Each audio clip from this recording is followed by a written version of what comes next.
2 days ago, the whole world has witnessed the degrading fashion in which a former president of a sovereign country was bundled into a private aircraft and summarily transported to The Hague.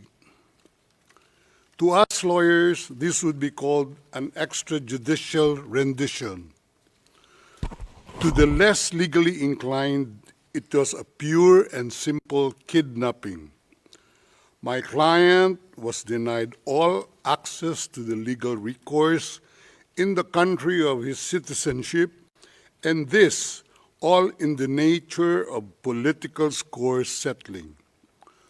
Two troubled entities struck an unlikely alliance, an incumbent president who wished to neutralize and choke the legacy of my client and his daughter on the other hand, and a troubled legal institution subject to delegitimization and desperate for a price cuts and a legal show today on the other hand.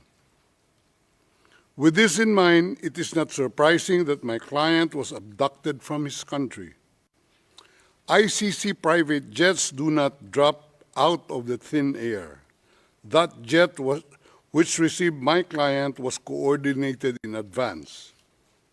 The UAE is not a state party to the ICC and has no obligation to cooperate with the court. Yet my client sat in transit in that country for more than 5 hours. I invite the registry's representative to present today in court to explain to the judges exactly how they believe this transfer was anything other than a gross abuse of process. Given the precipitous arrival of my client, an elderly man with debilitating medical issues, hard of hearing and poor of sight, he was taken to a hospital for observation. Only this morning have I met him for the first time with less than an hour to discuss legal issues. I have not been able to present him with a hard copy of the arrest warrant because we were not supplied with such. I have not even been able to explain to him what the prosecution requested when seeking the issuance of the arrest warrant. This is because the chamber only established a redacted version of the prosecution request last night. Other than to identify himself, my client is not able to contribute anything to this hearing.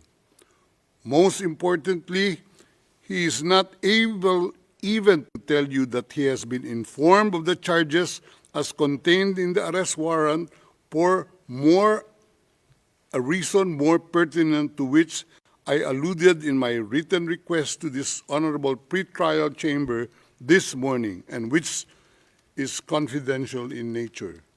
Accordingly, I repeat my respectful request, which was rejected this morning, to postpone the substantive aspect of this hearing to the next week, when I will have the opportunity to sit with my client and to explain to him what a confirmation hearing is and what the disclosure is, and how the prosecution alleges that he committed crimes.